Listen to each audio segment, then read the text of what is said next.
రాష్ట్రంలో ఆర్థిక విధ్వంసం జరిగిందన్నారు డిప్యూటీ సీఎం భట్టి విక్రమార్క. ఎవరిని కించపరిచేందుకు శ్వేతపత్రం విడుదల చేయలేదన్నారు. 10 ఏళ్లుగా వాస్తవానికి విరుద్ధంగా బీఆర్ఎస్ బడ్జెట్ పెట్టిందన్నారు.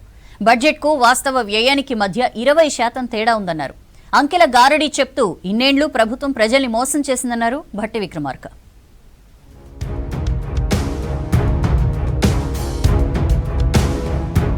రాష్ట్రంలో ఆర్థిక విధ్వంసం జరిగిందన్నారు డిప్యూటీ సీఎం భట్టి విక్రమార్క. రాష్ట్ర ఆర్థిక పరిస్థితిపై సభలో చర్చ తర్వాత భట్టి వివరణ ఇచ్చారు. ఎవరిని కించపరిచేందుకు శ్వేతపత్రం విడుదల చేయలేదని చెప్పారు. తమ ముందు అతిపెద్ద సవాలుందని, సవాళ్లను అధిగమించే క్రమంలో శ్వేతపత్రం మొదటి అడుగన్నారు.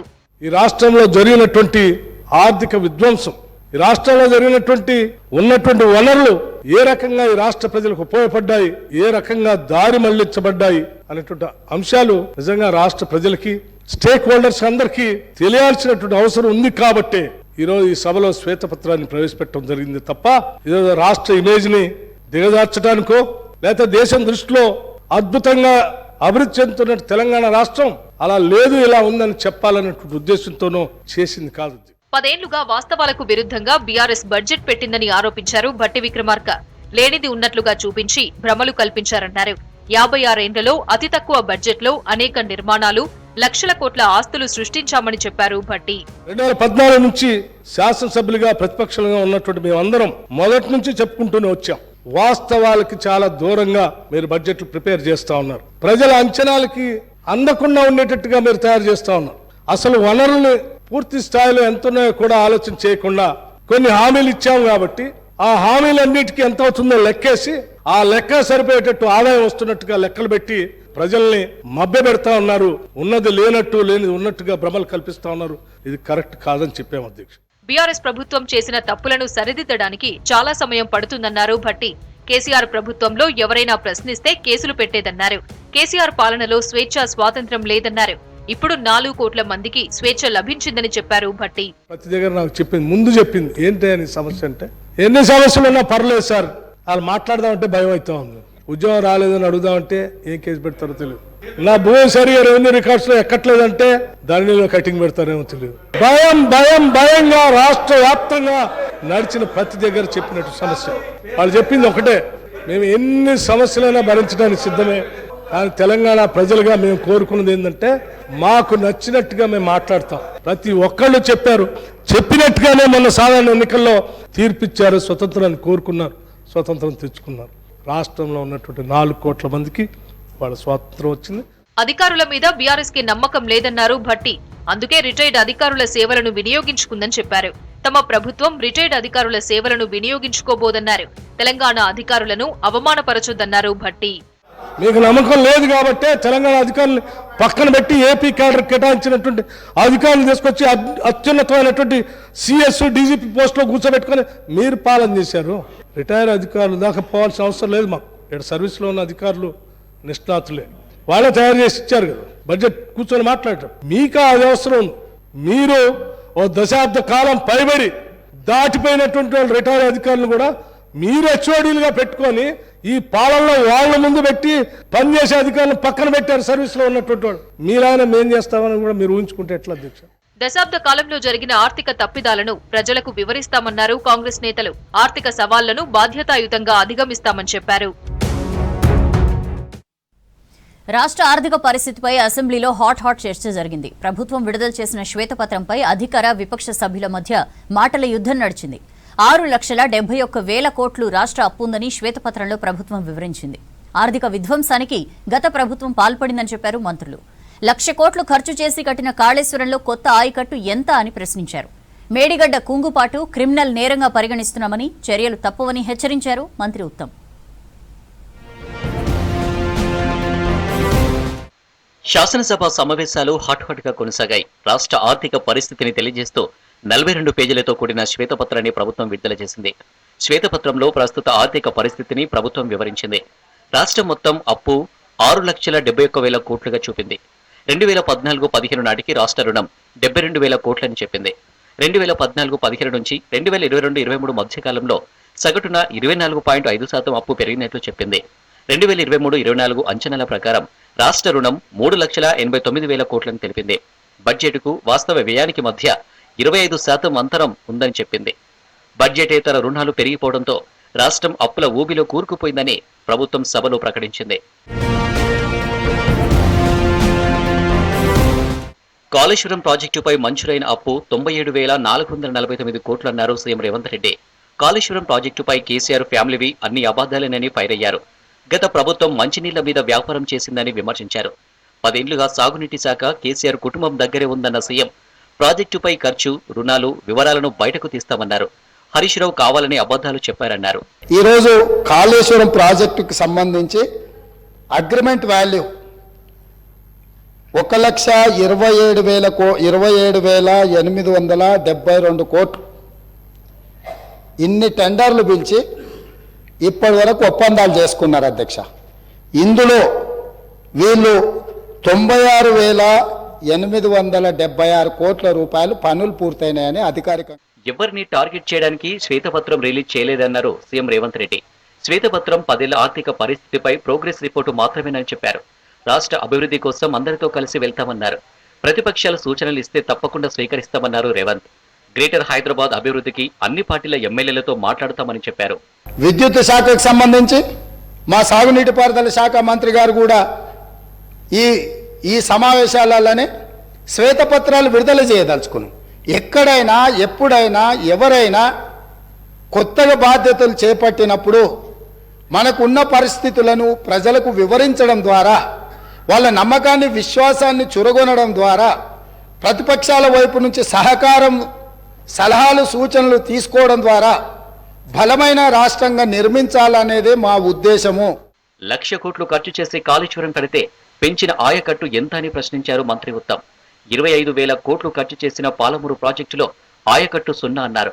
మేడిగడ్డ దాదాపు 5 ఫీట్లు కుంగిపోయిందని చెప్పారు. అన్నారం, సుందిలకు రిపేర్లు చేయాలని అన్నారు. మేడిగడ్డ కుంగుబాటు క్రిమినల్ నేరమని, చర్యలు తప్పవని హెచ్చరించారు ఉత్తమ్. కాళేశ్వరం ప్రాజెక్టుకి 1,00,000 కోట్లు ఖర్చు పెడితే 1,00,000 ఎకరాలు కొత్త ఆయకట్టు. పాలమూరు రంగారెడ్డి 25,000 కోట్లు ఖర్చు పెడితే కొత్త ఆయకట్టు క్రియేటెడ్ 0 ఏకర్స్. మేడిగడ్డలో జరిగిన విషయం criminal negligence. Medigadda barrage pier, ఆ పియర్ ఉంటుంది కదా, బ్లాక్ నెంబర్ 7, వాళ్ళని ఐ విట్నెస్ అడిగితే పెద్ద శబ్దం వచ్చింది, కొలాప్స్ అయిపోయింది. ఒక్కసారి 5 ఫీట్ కొలాప్స్ అయిపోయింది లోపలికి. అన్నారం, సుందిల్లా రెండిటికి క్రాక్స్. గత ప్రభుత్వం బీసీ సంక్షేమ శాఖను గాలి కొత్తలేశారని ఆరోపించారు బీసీ సంక్షేమ మంత్రి పొన్నం ప్రభాకర్. హాస్టల్లో పిల్లలకు ఖర్చు చేయాల్సిన నిధుల్ని కూడా ఖర్చు పెట్టలేకపోయిందని విమర్శించారు. రోజువారీ పాలనకు కూడా అప్పులు తీసుకున్న దుస్థితిని గత ప్రభుత్వం తీసుకొచ్చిందని ఫైర్ అయ్యారు పొన్నం. అధికారికంగా లెక్కతో చెప్తాను, 1,25,000 రూపాయలు గురుకులంలో ఉన్నటువంటి చదువులకు ఇస్తానున్నారు. 55 రూపాయలు ప్రతి విద్యార్థి కూడా వచ్చేటువంటి పరిస్థితులు. చెప్పేది మాత్రం 1,20,000. ఆర్భాటం పేరు ఎన్ని రోజులు నడుపుతారు అధ్యక్ష? ప్రచారానికి సంబంధించిన దాని మీద నడుపుకుంటూ అవుతుంటే గ్లోబల్స్ ప్రచారం చేసి మేము బాగున్నాం, బంగారు తెలంగాణ బాగున్నాం అంటే అందరూ బాగున్నాడు. ఉన్నవి కూల్చి అప్పులతో కడితే ఆస్తులంటారా అని ప్రశ్నించారు మంత్రి కొండ సురేఖ. గత ప్రభుత్వం ఇండ్లు కట్టలేదు, మీకు పర్సెంటేజీలు వచ్చేవే కట్టారని విమర్శించారు. డబుల్ బెడ్రూమ్ ఇండ్లు ఎక్కడా కూడా నిరుపేదలకు కట్టలేదు అధ్యక్ష. 100 సార్లు నేను గత సీఎం గారిని అడిగాను అధ్యక్ష.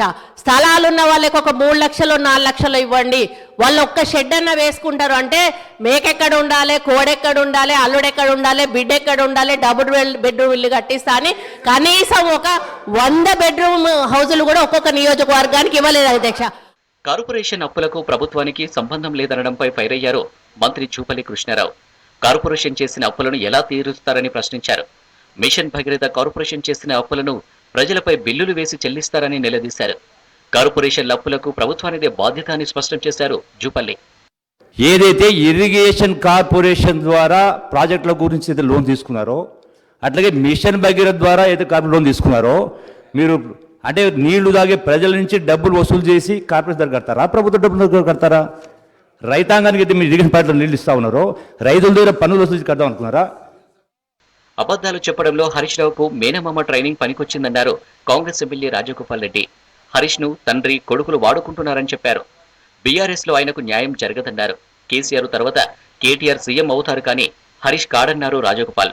నేను ప్రసంగానికి అడ్డు తగులుతే ఏమన్నాడు, నువ్వు ఎంత మొత్తుకున్నా నీకు మంత్రి పదవి రాదు అని అన్నాడు. అధ్యక్ష సభా సాక్షిగా మైక్లో ఏమన్నాడు, నేను అడ్డుకుంటుంటే నువ్వు లేచి నిలబడితే మంత్రి పదవి రాదు, కూర్చో అన్నాడు అధ్యక్ష అన్నాడు.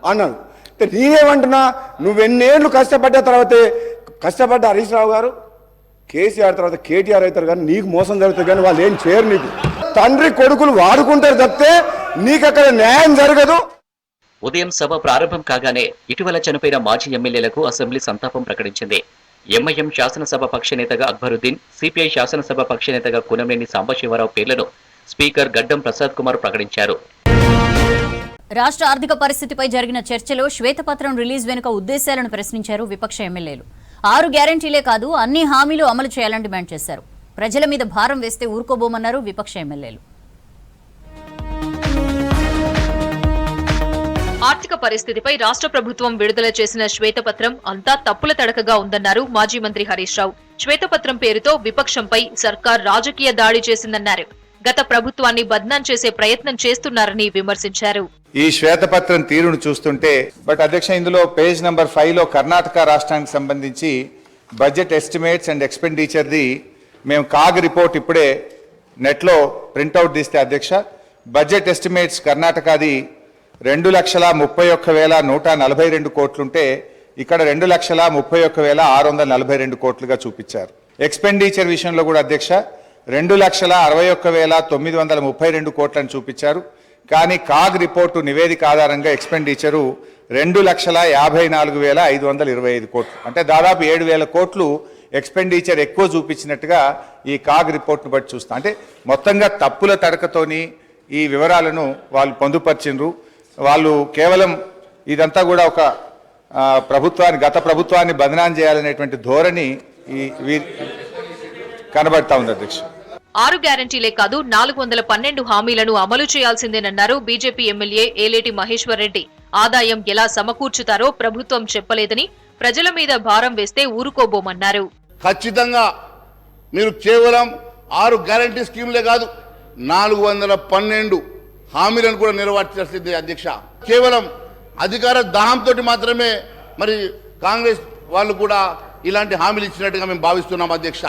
ఎట్టి పరిస్థితుల్లో వారికి 100 రోజుల సమయం ఇవ్వాలని చెప్పి ముందే చెప్పాం. 100 రోజుల సమయం ఇస్తాం.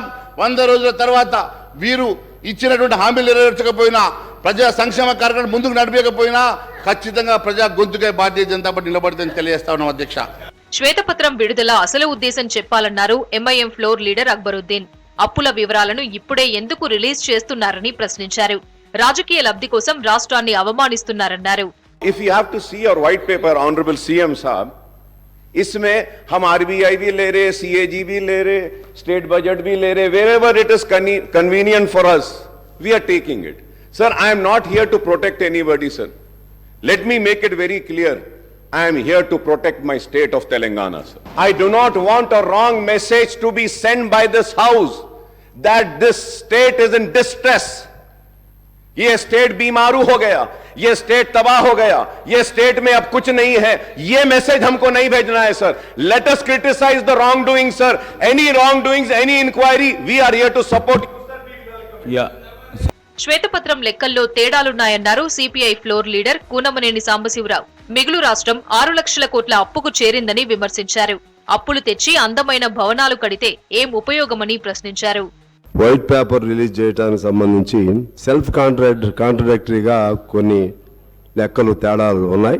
భవిష్యత్తులో ఇటువంటి ఇంపార్టెంట్ వైట్ పేపర్ని ఈ ఆగస్టు సభ ముందు పెట్టేటప్పుడు మరిన్ని జాగ్రత్తలు తీసుకోవాల్సిన అవసరం ఉంది. పైకి సూపర్ఫిషియల్గా అభివృద్ధి కనపడతా ఉంటుంది, కానీ కిందికి వెళితే మరలా ఎక్కడ వేసిన గోంగూర అక్కడే ఉంటుంది.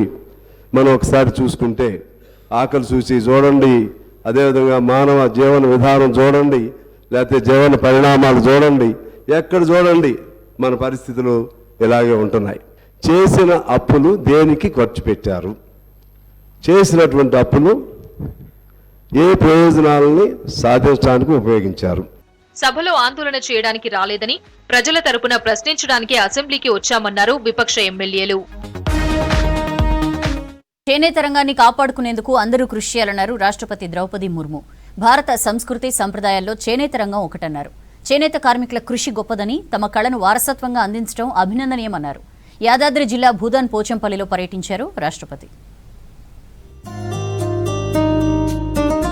చేనేత పరిశ్రమతో గ్రామీణ ప్రాంత ప్రజలకు ఉపాధి దొరుకుతుందన్నారు రాష్ట్రపతి ద్రౌపది ముర్ము. చేనేత వృత్తిపై 36 లక్షల మంది కార్మికులు ఆధారపడి జీవిస్తున్నారన్నారు. యాదాద్రి భువనగిరి జిల్లా బోధన్ పోచంపల్లి మండల కేంద్రంలోని రంజాన్ వేవ్స్ సిల్క్ ఇండస్ట్రీని సందర్శించారు రాష్ట్రపతి. పట్టు దారాల తయారీ ప్రక్రియను పరిశీలించారు. రాష్ట్రంలోని పోచంపల్లి, వరంగల్, సిరిసిల్ల చీరలకు ప్రపంచవ్యాప్త గుర్తింపు రావడం అభినందనీయమన్నారు.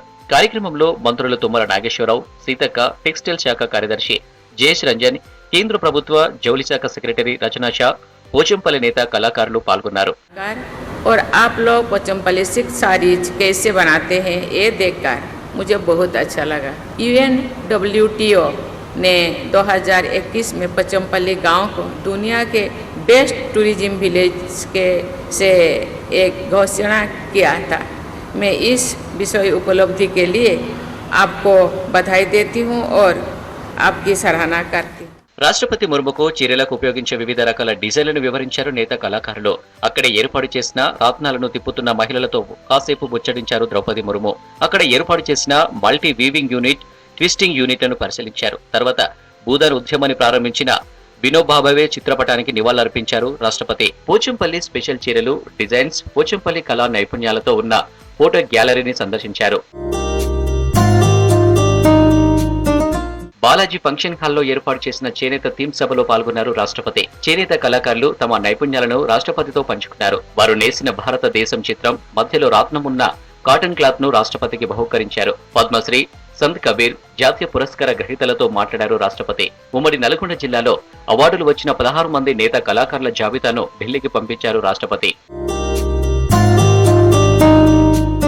పోచంపల్లిలో రాష్ట్రపతి పర్యటనలో అపశృతి చోటు చేసుకుంది. హెలికాప్టర్ ల్యాండింగ్ సమయంలో గాలికి ఎగిరిపడ్డారు పోలీసులు. ఈ ఘటనలో ఉప్పల్ ట్రాఫిక్ ఏసీపీకి చేయి విరగగా 2 కానిస్టేబుళ్లకు గాయాలయ్యాయి.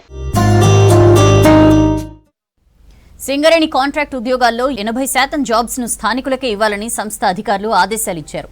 ఇందుకు సంబంధించిన ఉత్తర్వులు జారీ చేశారు. ఇటీవల మంచిర్యాల జిల్లా చెన్నూరు ఎమ్మెల్యే వివేక్ వెంకటస్వామి సీఎం రేవంత్ రెడ్డిని కలిశారు. సింగరేణిలోని కాంట్రాక్ట్ జాబ్స్ ని స్థానికులకే కేటాయించాలని సీఎంని కోరారు వివేక్. ఇందులో భాగంగానే సింగరేణి సంస్థ అధికారులు ఈ ఉత్తర్వులు జారీ చేశారు.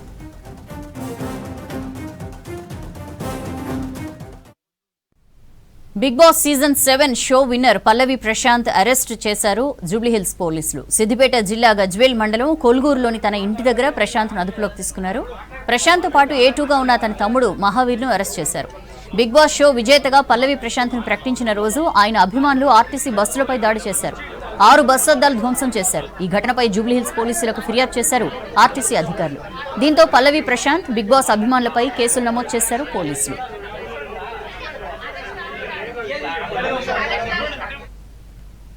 క్రిమినల్ లా బిల్స్ ను లోక్సభ ఆమోదించింది. బ్రిటిష్ కాలం నాటి చట్టాల స్థానంలో తీసుకువచ్చిన భారతీయ న్యాయ సంహిత, భారతీయ నాగరిక సురక్ష సంహిత, భారతీయ సాక్ష్య బిల్లులను సభలో అమిత్ షా ప్రవేశపెట్టగా మూజువాణి ఓటుతో ఆమోదించారు. రాజ్యాంగ స్ఫూర్తిని ప్రతిబింబించేలా కొత్త చట్టాలున్నాయన్నారు షా. ఇటు రాజ్యసభలోనూ కీలక బిల్స్ ఆమోదం పొందాయి.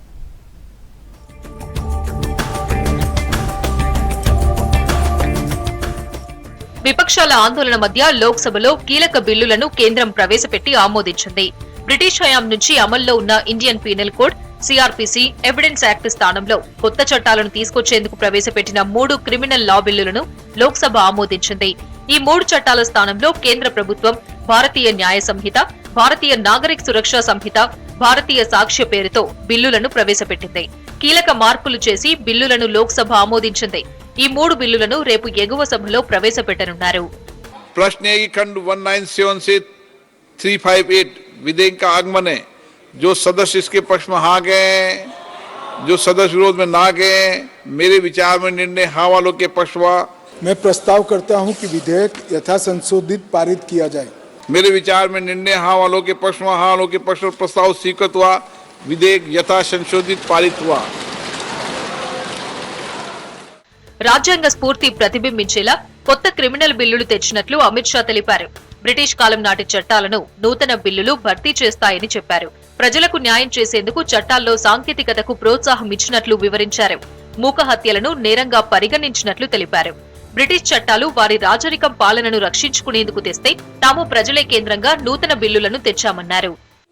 कानून में जगह देने वाला एकमात्र देश हमारा भारत बनने का मान्यवर जो ब्रिटिश राज की ब्रिटिश काल की गुलामी के सारे चिन्ह समाप्त कर कर ये संपूर्ण भारतीय कानून अब बनने जा रहा है। ఈ బిల్లుల్లో ఉగ్రవాదానికి నిర్వచనం చెప్పామన్నారు అమిత్ షా. రాజద్రోహాన్ని తొలగించి దాని స్థానంలో కొత్త సెక్షన్ను తీసుకొచ్చామన్నారు. తీవ్రవాద చర్యలకు పాల్పడే వారికి కఠిన శిక్ష పడాల్సిందేనని స్పష్టం చేశారు.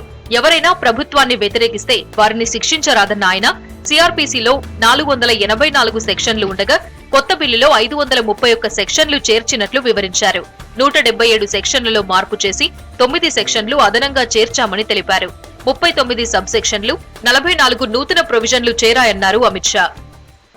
मान्यवर, एक आतंकवादी कृत्य के लिए एक ही जगह गुना रजिस्टर होगा, करने वालों को डरने की जरूरत नहीं है। 2 कानून अप्लाई नहीं होंगे, मगर कई जगह पे आतंकवादी कृत्य होने के बाद यूएपीए लगाते नहीं है और सीआरपीसी में आज तक आतंकवाद की व्याख्या ही नहीं थी और बचकर निकल जाते थे। उनके बचने के सारे रास्ते इस कानून के माध्यम से हमने बंद कर दिए। ఇటు రాజ్యసభలో ఉదయం గందరగోళం నెలకొంది. పార్లమెంట్ ప్రాంగణంలో జరిగిన నిరసన ప్రదర్శన పెనుదుమారం రేపింది.